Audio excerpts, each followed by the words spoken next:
Assalamualaikum warahmatullahi wabarakatuh. Perkenalkan, nama saya Vina Qurratu Ainina dari kelas 1D jurusan Teknik Radio Diagnostik dan Radioterapi, program studi Teknologi Radiologi Pencitraan, program Sarjana Terapan.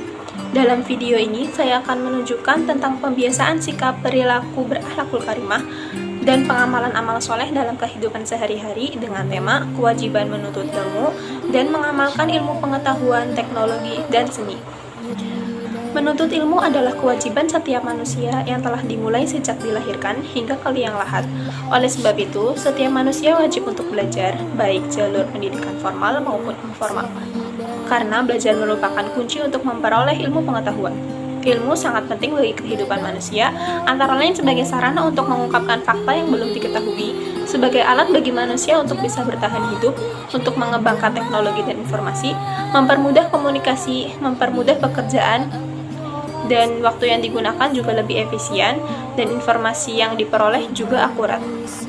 Sebagaimana yang kita ketahui, hukum mempelajari ilmu agama atau ilmu syar'i adalah kewajiban atas setiap muslim atau fardhu ain. Sebagaimana sabda Rasulullah SAW, "Thalabul ilmi fardhatun 'ala kulli muslimin", yang artinya menuntut ilmu itu wajib atas setiap muslim. Hadis riwayat Ibnu Majah. Berikut adalah sikap, perilaku berakhlakul karimah, dan pengamalan amal soleh dalam kehidupan sehari-hari dengan tema kewajiban menuntut dan mengamalkan ilmu pengetahuan, teknologi, dan seni. Ilmu syar'i adalah ilmu tentang agama Allah Ta'ala, yaitu ilmu yang bersumber dari Al-Quran dan hadis-hadis Nabi SAW.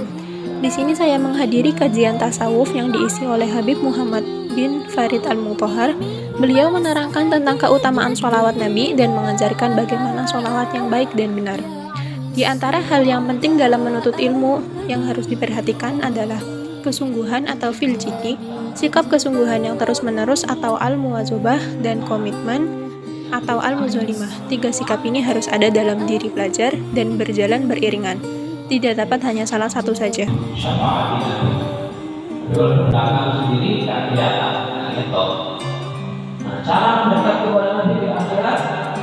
Selain mempelajari ilmu syar'i, kita juga harus mengimbanginya dengan ilmu duniawi. Tapi pernah nggak sih kalian berpikir bagaimana tentang hukum mempelajari ilmu duniawi? Apakah mempelajari ilmu-ilmu tersebut menjadi tidak berpahala alias perbuatan sia-sia?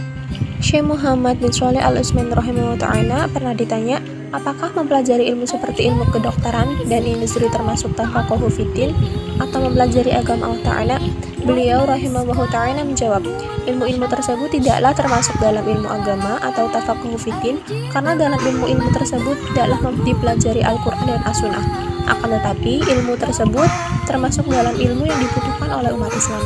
Oleh karena itu, sebagian ulama berkata, sesungguhnya mempelajari ilmu industri atau teknologi, kedokteran, teknik, biologi, dan semisal itu termasuk dalam fardu kifayah, bukan karena ilmu-ilmu tersebut termasuk dalam ilmu syar'i, akan tetapi karena tidaklah maslahat bagi umat Islam ini bisa terwujud kecuali dengan mempelajari ilmu-ilmu tersebut. Kemudian dilanjutkan dengan belajar dan mengerjakan tugas dengan memanfaatkan kemajuan teknologi saat ini, yaitu menggunakan laptop dan HP. Dua teknologi ini sangat amat membantu saya dalam proses belajar dan mendapatkan informasi dalam semua bidang, terutama bidang yang saya tekuni sekarang. Teknologi merupakan hal yang sangat melekat dalam kehidupan sehari-hari kita saat ini.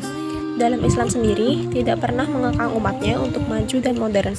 Justru, Islam sangat mendukung kemajuan umatnya dalam bidang apapun, termasuk dalam bidang teknologi. Kemudian, dalam kesenian Islam, saya juga menyukai menggambar kaligrafi, mendengarkan sholawat, mendengarkan hadroh, dan mendengarkan nadom sekaligus untuk murojaah. Hal tersebut bisa membuat kita mengingat kepada Allah, lebih mencintai Rasulullah SAW, dan membuat hati lebih nyaman dan tentram. Yang paling penting dari semua hal tersebut adalah kembali mengingat Allah Subhanahu wa Ta'ala dan bersyukur kepadanya dengan ibadah. Salah satu bentuk ibadah itu yaitu dengan melaksanakan sholat. Sholat adalah puncak syukur kepada Allah Subhanahu wa Ta'ala, dan dengan melaksanakan sholat bisa mencegah seseorang dari berbuat keburukan. Banyak bentuk ibadah lain sebagai wujud rasa syukur kita, seperti berdoa, berzikir, dan membaca Al-Quran. Sekian video dari saya, kurang lebihnya saya mohon maaf. Terima kasih. Wassalamualaikum warahmatullahi wabarakatuh.